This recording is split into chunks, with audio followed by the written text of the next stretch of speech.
alhamdulillah pada pagi hari ini kita berkumpul lagi untuk belajar matematika. Tapi untuk pagi ini saya tidak bahas matematika dulu ya. Sebagai awal, kita akan membuat keyakinan kelas. Keyakinan kelas A. Nah, ini nanti kita pakai untuk pertemuan berikutnya. Oke. Sudah pasti di sini waktu masuk sekolah ada di tanda tengahnya. Ada. Itu tata tertib sekolah. Itu mirip-mirip itu. Mirip-mirip itu ya. Yang akan kita buat. Ada juga kemarin waktu tahun ajaran baru ada peraturan kelas. Gitu ya. Nah, keyakinan kelas itu berhubungan dengan disiplin positif.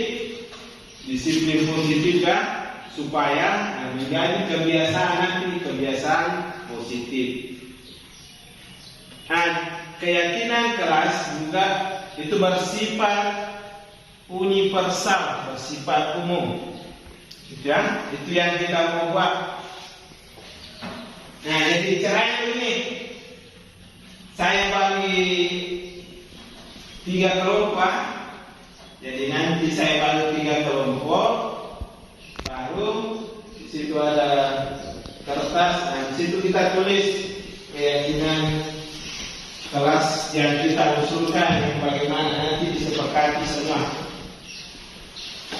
Ini nanti di kertas ini kita tulis poin-poinnya nanti di sini ya. Oke, saya bagi kelompoknya. Jadi di sini mulai berhitung, ada 3 nanti kelompok ya. Jadi berhitung yang saya tunjuk, berhitung kena, baru. Setelah itu gabung di kelompok tak. Paham? Oke, dari sini. 1, 2, 3. 1, 2, 3. 1, 2, 3. 1. Oke. Jadi di sini kumpul yang kelompok 1, situ 2, yang 3 di belakang.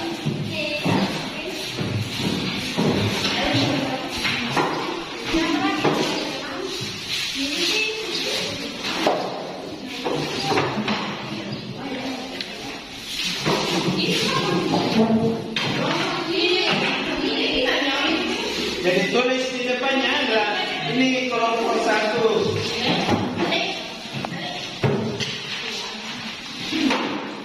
Kelompok 1 ambil kelompok 1.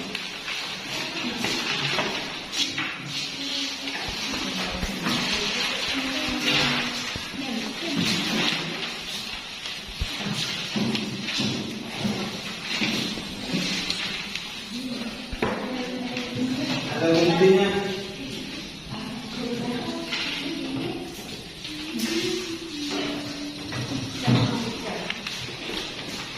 Ya, kelompok 2 ambil kertasan sama spidol 1. Kelompok 3 juga.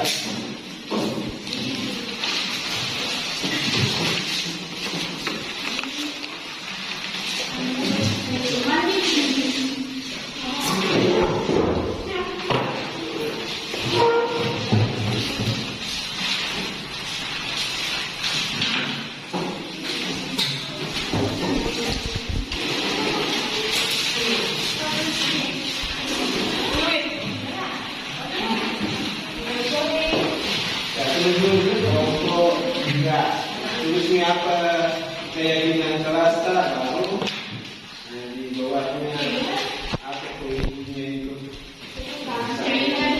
ya.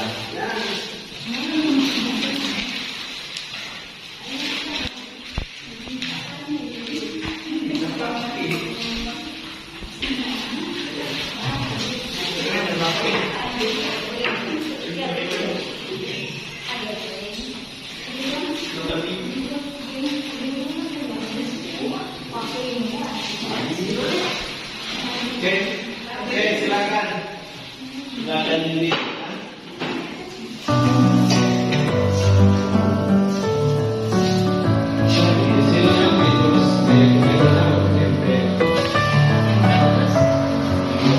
Messing with my head again. You had your heart set on me, but these feels they come and go, and they come so easily.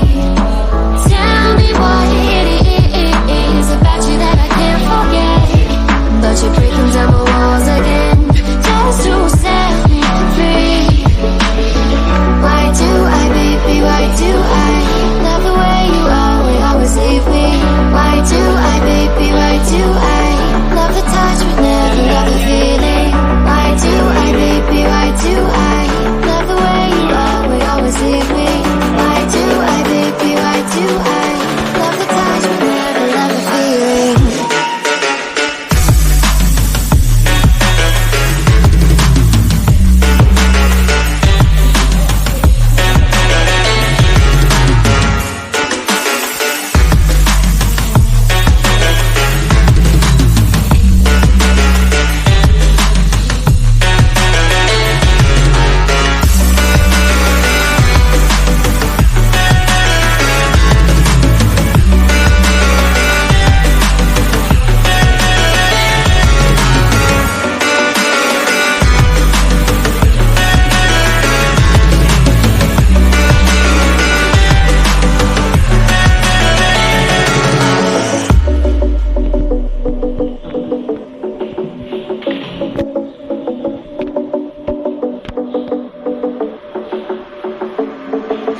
Staying up when I go out, you gotta know I'm all yours. But when I say what's that about, you start slurring your words. Tell me why you have to seem so distant when I'm holding you. Your fingertips are drifting away, and I fucking love how it hurts. Why do I, baby, why do I love the way you always leave me? Why do I, baby, why do I love the touch but never love the feeling? Why do I, baby, why do I love the way you always leave me? Why do I, baby, why do I love the touch but never love the feeling? Why do I, baby, why do I? Why do I, baby, why do I? Why do I, baby, why do I love the touch but never love the feeling?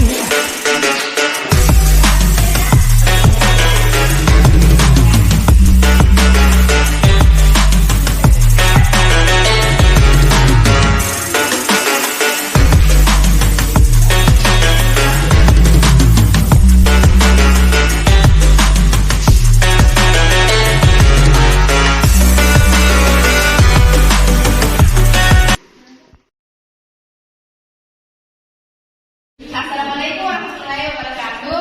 Waalaikumsalam warahmatullahi wabarakatuh. Kami dari kelompok, saya dari perwakilan kelompok 3. Perkenalkan, nama saya Sarina, anggota kelompok saya akan membacakan sedikit diskusi saya, yaitu keyakinan kelas kami. Keyakinan kelas kami ada 2, yaitu saling menghormati. Pengertian saling menghormati adalah sikap toleransi sesama umat manusia sebagai hal yang wajar dan tidak melanggar hak asasi manusia lainnya.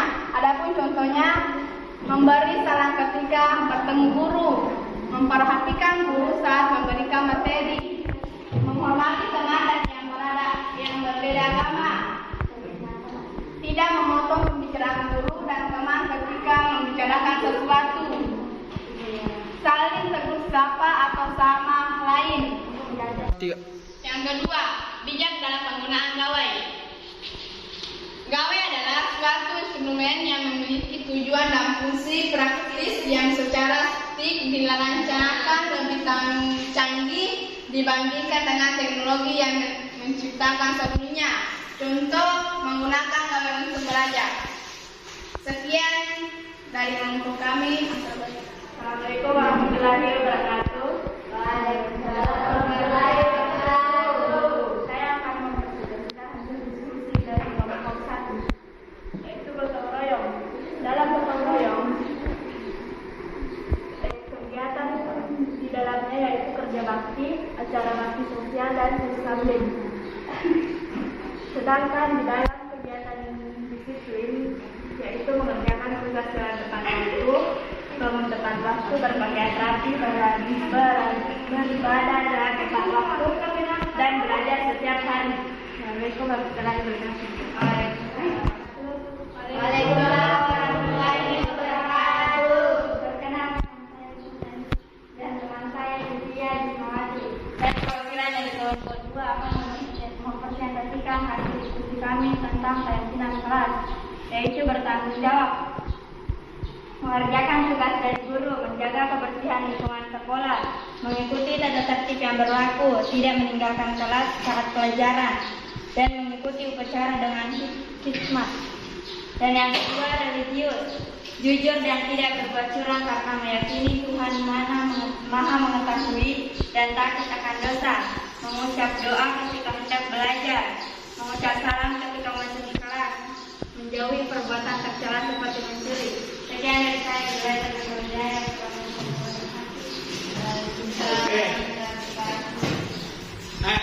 Keyakinan kelasnya di sini ada kelompok 1 ada 2, kelompok 2 juga ada 2, kelompok 3 juga ada 2. Jadi kita sepakat ini kita pakai di kelas sebagai keyakinan kelas. Sepakat ya? Jadi ada gotong royong, disiplin, bertanggung jawab, religius, saling menghormati, dan yang terakhir bijak dalam penggunaan kawan. Oke, kita sepakainya. Kita pakai untuk di kelas sebagai keyakinan kelas. Oke. Begitu. Kita selesai ya untuk kali ini. Assalamualaikum warahmatullahi wabarakatuh. Waalaikumsalam warahmatullahi wabarakatuh. 3 days later.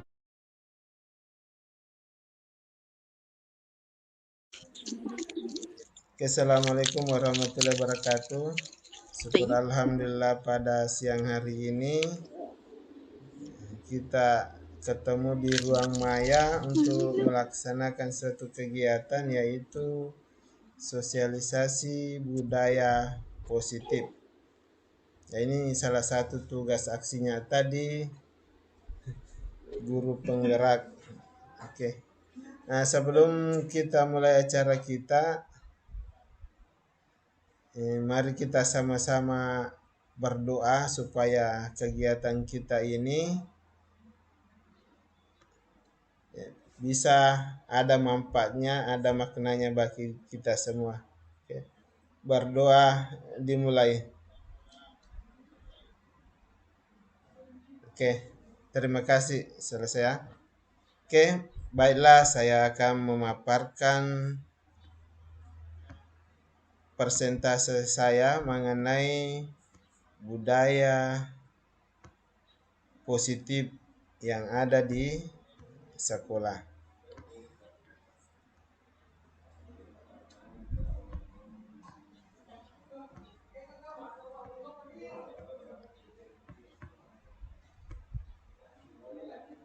Oke. Jadi saya akan sosialisasikan bagaimana itu budaya positif di lingkungan sekolah. Oke, yang akan dibahas pada kesempatan ini yaitu yang pertama perubahan paradigma, kemudian konsep disiplin dan motivasi, yang ketiga keyakinan kelas, keempat pemenuhan kebutuhan dasar, kemudian 5 posisi kontrol, kemudian yang keenam segitiga restitusi. Nah, ya kita masuk ke yang pertama mengenai perubahan paradigma. Oke, untuk membangun budaya yang positif, sekolah perlu menyediakan lingkungan yang positif, aman dan nyaman agar murid-murid mampu berpikir, bertindak dan mencipta dengan merdeka, mandiri dan bertanggung jawab. Salah satu strategi yang perlu ditinjau ulang adalah bentuk disiplin yang dijalankan selama ini di sekolah-sekolah kita. Biasanya kita di sini kalau mau mendisiplinkan siswa, itu biasa dikasih hukuman. Nah, sekarang bukan lagi eranya itu, bukan lagi eranya dikasih hukuman. Nah, untuk lebih lanjut nanti kita bahas bagaimana itu apa yang akan diberikan supaya kita bisa mendisiplinkan siswa kita. Nah, kemudian konsep disiplin dan motivasi. Nah, kita pernah mendengar kata disiplin. Apa yang terbayang di benak kita semua? Apa yang terlintas di pikiran kita? Kebanyakan orang-orang akan menghubungkan kata disiplin dengan kata tertib, teratur, dan patuh pada peraturan. Sering juga dihubungkan dengan kata hukuman. Nah, padahal itu sungguh berbeda. Karena belajar tentang disiplin positif tidak harus dengan memberi hukuman. Justru itu adalah salah satu alternatif terakhir. Dan kalau perlu tidak digunakan sama sekali. Jadi kita tidak dianjurkan untuk memberikan hukuman untuk mendisiplinkan siswa kita. Oke, bagaimana itu disiplin menurut Ki Hajar Dewantara? Di mana ada kemerdekaan, disitulah harus ada disiplin yang kuat. Disiplin itu bersifat self-disiplin, yaitu kita sendiri yang mewajibkan kita dengan sekeras-kerasnya. Tetapi itu sama saja, sebab jikalau kita tidak cakap melakukan self-disiplin, wajiblah penguasa lain yang mendisiplinkan kita dengan peraturan. Jadi kita tidak bisa mengontrol orang lain, yang bisa mengontrol diri kita untuk disiplin, itu diri kita sendiri. Itu. Kemudian yang ketiga, motivasi perilaku manusia. Bagaimana motivasi perilaku manusia itu? Ada 3.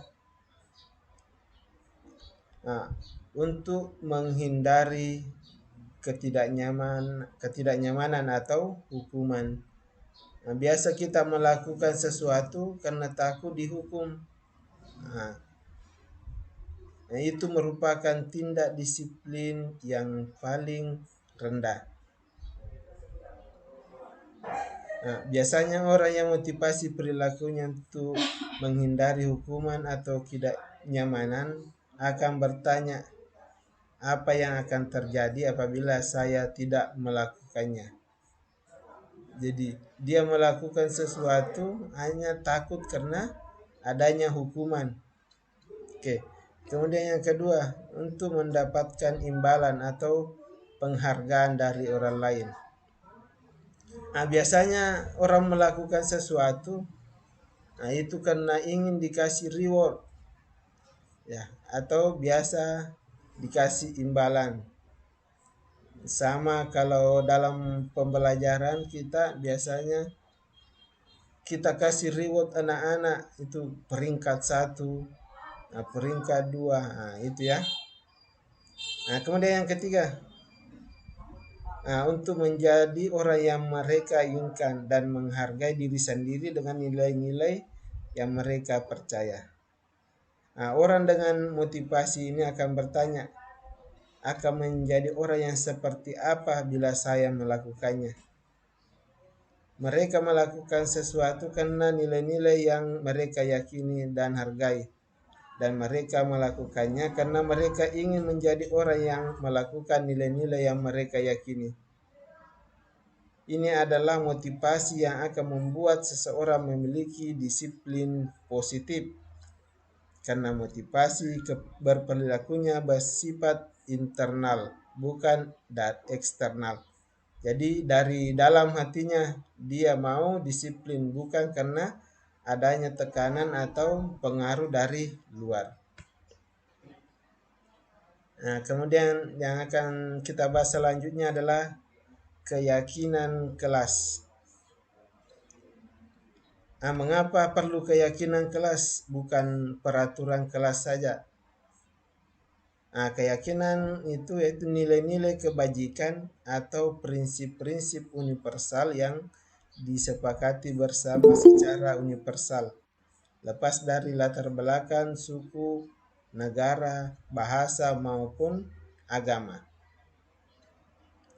Suatu keyakinan akan lebih memotivasi seseorang dari dalam atau memotivasi secara intrinsik. Seseorang akan tergerak bersemangat untuk menjalankan keyakinannya. Bagaimana cara membentuk keyakinan kelas? Keyakinan kelas ini dapat dibentuk, yaitu antara lain keyakinan kelas ini bersifat abstrak. Kemudian keyakinan kelas berupa pernyataan yang bersifat universal, bersifat umum. Pernyataan keyakinan kelas senantiasa dibuat dalam bentuk yang positif. Misalnya kalau bisa kita buat, jangan berjalan ini yang tidak bagus. Misalnya yang negatif, jangan berjalan dalam kelas. Ini ada kata jangannya. Itu kata-kata yang jangan, itu bernilai negatif. Bisa kita buat, berjalanlah dalam kelas dengan baik. Itu. Kemudian yang keempat, keyakinan kelas hendaknya tidak terlalu banyak. Karena kalau banyak itu susah kita ingat dan susah dipahami. Kemudian keyakinan kelas sebaiknya sesuatu yang dapat diterapkan di lingkungan. Kemudian semua warga kelas berkontribusi membuat keyakinan kelas tersebut. Kemudian keyakinan kelas ini bisa ditinjau kembali kalau sesuai dengan perkembangan zaman. Kemudian selanjutnya pemenuhan kebutuhan dasar. Kebutuhan dasar manusia itu ada 5. Ini kebutuhan bertahan hidup, cinta dan kasih sayang, kesenangan, kebebasan, dan penguasaan. Apa itu yang dimaksud dengan kebutuhan bertahan hidup? Kebutuhan yang bersifat fisiologis untuk bertahan hidup, misalnya kesehatan, rumah, makanan. Itu. Kemudian yang kedua, cinta dan kasih sayang. Anak-anak yang memiliki kebutuhan dasar cinta dan kasih sayang yang tinggi biasanya ingin disukai dan diterima oleh lingkungannya. Kemudian penguasaan, anak-anak yang memiliki kebutuhan dasar akan kekuasaan yang tinggi biasanya selalu ingin menjadi pemimpin. Ini ingin menjadi yang lebih berkuasa. Kemudian kebebasan, anak-anak dengan kebutuhan kebebasan yang tinggi menginginkan pilihan. Mereka perlu banyak bergerak, suka mencoba-coba, tidak terlalu terpengaruh orang lain, dan senang mencoba hal baru dan menarik. Dia selalu ingin mencoba hal-hal baru. Itu maksudnya kebebasan.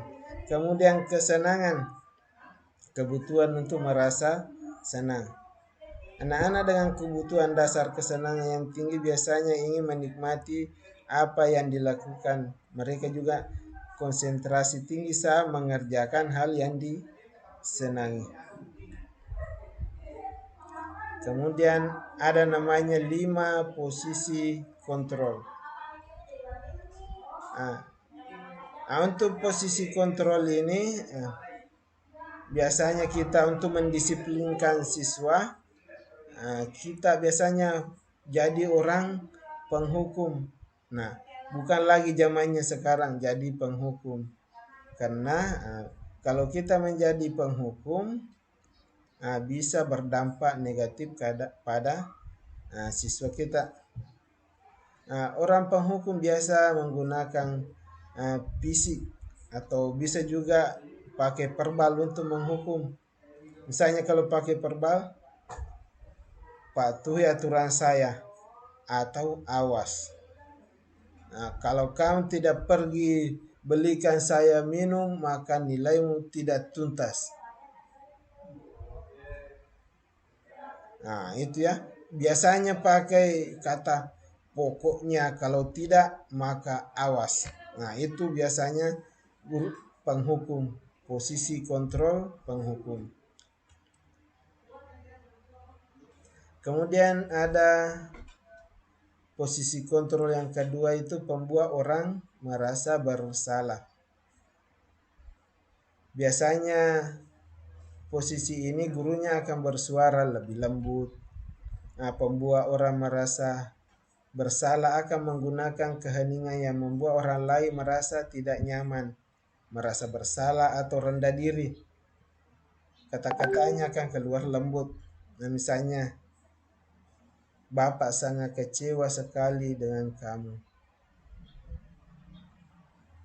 Gimana coba kalau orang tua kamu tahu kamu berbuat begini? Itu contoh kata-kata yang biasa dikeluarkan oleh pembuat orang merasa bersalah. Kemudian posisi kontrol yang ketiga ada namanya teman. Posisi ini guru tidak akan menyakiti murid, namun akan tetap berupaya mengontrol murid melalui persuasi. Posisi teman pada guru bisa negatif ataupun positif. Biasa mereka katakan, ayo bantulah demi Bapak ya. Ayo ingat tidak bantuan Bapak selama ini. Ya sudah, kali ini tidak apa-apa, nanti Bapak bantu bereskan. Itu biasa yang dikemukakan oleh guru sebagai posisi kontrol teman. Kemudian ada namanya posisi kontrol monitor atau pemantau. Posisi pemantau berdasarkan pada peraturan dan konsekuensi dengan menggunakan sanksi atau konsekuensi. Kita dapat memisahkan hubungan pribadi kita dengan murid sebagai seorang yang menjalankan posisi pemantau. Biasanya pertanyaan yang diajukan pemantau adalah, peraturannya apa? Apa yang telah kamu lakukan? Sanksi atau konsekuensinya apa? Itu untuk posisi kontrol. Kemudian posisi manajer. Ini yang paling tinggi posisinya. Posisi terakhir pada posisi kontrol namanya posisi manajer. Posisi ini di mana guru berbuat sesuatu bersama dengan murid, mempersilahkan murid mempertanggungjawabkan perilakunya, mendukung murid agar dapat menemukan solusi atau permasalahannya sendiri. Seorang manajer akan berkata, apa yang kita yakini? Apakah kamu meyakininya? Jika kamu meyakininya, apakah kamu bersedia memperbaikinya?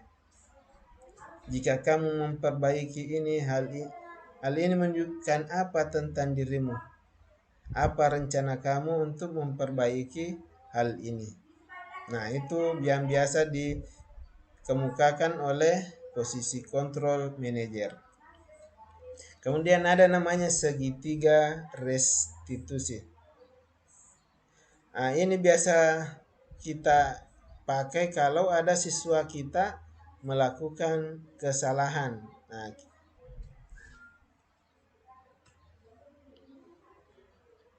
Restitusi itu sebuah cara menanamkan disiplin positif pada murid. Ini restitusi itu adalah proses menciptakan kondisi bagi murid untuk memperbaiki kesalahan mereka, sehingga mereka bisa kembali pada kelompok mereka dengan karakter yang lebih kuat. Bagaimana ciri-ciri restitusi yang dengan membedakan program pendisiplinan lainnya? Untuk restitusi bukan untuk menebus kesalahan, namun untuk belajar dari kesalahan. Kemudian restitusi memperbaiki hubungan. Restitusi adalah tawaran, bukan paksaan. Restitusi itu menuntun untuk melihat ke dalam diri, mencari kebutuhan dasar yang mendasari tindakan, dan cara yang paling baik untuk mendisiplinkan diri kita. Segitiga restitusi untuk menerapkan budaya positif itu biasanya ada 3 langkahnya. Yang pertama, validasi tindakan yang salah. Biasanya di situ kita bertanya, kamu tentu punya alasan mengapa melakukan ini. Adakah cara yang lebih efektif untuk mendapatkan apa yang kamu butuhkan? Kemudian ada namanya menanyakan keyakinan. Ini biasa pertanyaan yang muncul, keyakinan kelas apa yang telah kita sepakati? Kamu ingin menjadi orang yang seperti apa? Kemudian yang terakhir ada namanya menstabilkan identitas. Pertanyaan yang biasa muncul di situ, setiap orang pasti pernah melakukan kesalahan. Kemudian kamu bukan satu-satunya yang pernah melakukan ini. Itu semua yang biasa kita lakukan dalam segitiga restitusi. Oke, demikian pemaparan materi saya tentang sosialisasi budaya positif. Oke, saya ucapkan banyak terima kasih atas perhatiannya semua. Semoga kegiatan kita pada siang hari ini ada maknanya dan bisa kita implementasikan semua. Kita bisa implementasikan supaya siswa-siswa kita bisa disiplin. Tapi disiplinnya yang disiplin positif. Oke, sekian. Assalamualaikum warahmatullahi wabarakatuh.